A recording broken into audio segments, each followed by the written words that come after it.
When I was just 14 years old, my family's house became a playground for paranormal activity and eerie spirits.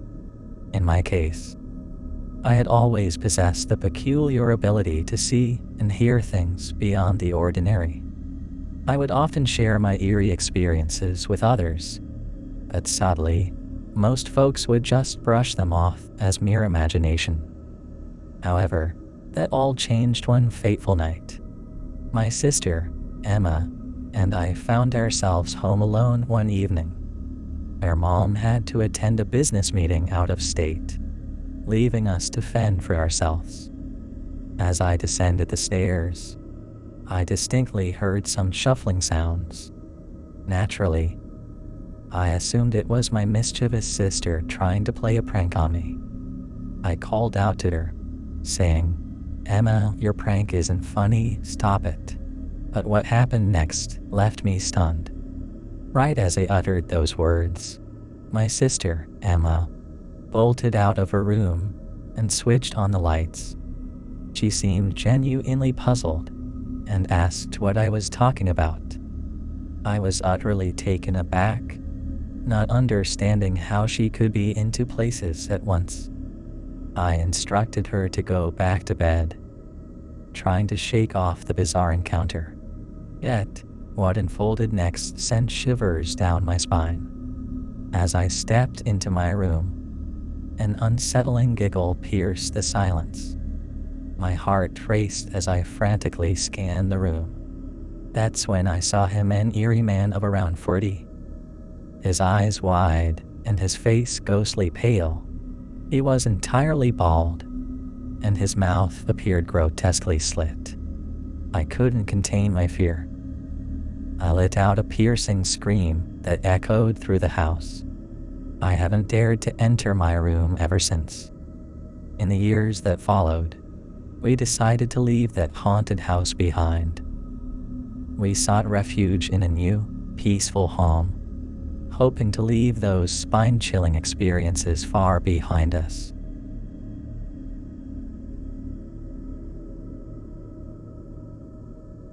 When I was around 15 years old, our neighbor called us with devastating news. His wife and infant baby had been brutally murdered, and the whole community was in shock. The terrible incident made headlines, and the police were working tirelessly to solve the case.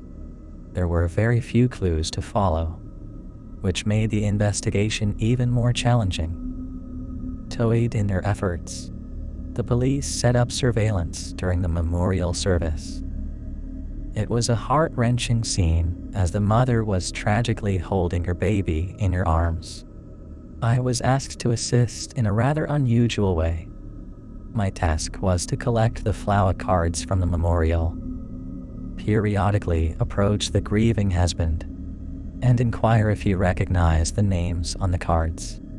After that, I would photocopy them and discreetly return them to their place. I was chosen for this role because, as a kid, I was known in the community, and I could go about my task without drawing much attention. Throughout this process, I spoke to the husband quite a bit. He appeared utterly devastated and shaken by the tragic loss of his family. Little did I know the shocking truth that would soon come to light. The police informed me that they had a witness, a 3-year-old girl who had seen someone leaving the house on the day of the murder. Remarkably, the young child was able to identify the man she had seen, and it turned out to be the husband's best friend.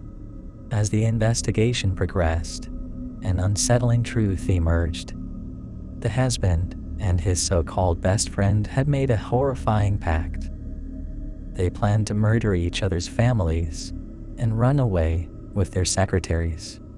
The little girl's identification of the friend played a pivotal role in solving the case, and I guess one of the two men eventually confessed. To this day, I find it hard to believe that the man who stood beside me on multiple occasions was involved in such a heinous crime, and I had no inkling. This experience left an indelible mark on me, forever altering the way I looked at life and the people around me.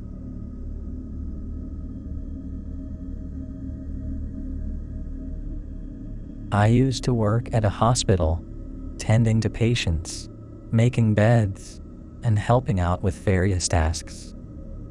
One night, while I was on duty, something truly unsettling occurred. As I was going about my duties, I suddenly heard a nurse urgently calling for assistance. It was clear that a patient was going into cardiac arrest, and every second counted. Without hesitation, I rushed down the hallway to offer my help. However, as I sprinted down the corridor, I encountered a man coming from the opposite direction. We narrowly avoided colliding with each other, and in a panicked voice, the man asked me, "Where's the exit?"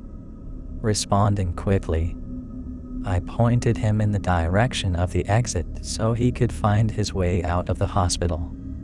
Without further delay, I hurried into the room where the patient was experiencing cardiac arrest, ready to assist.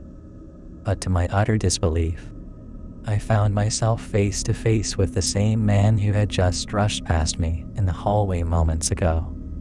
It was a chilling moment as I realized he was the one in distress, and he tragically passed away right before my eyes. The shock and sorrow of that experience lingered with me. I could never have imagined such a bizarre and unsettling incident taking place. It had a profound impact on me, ultimately leading me to leave my job at that hospital.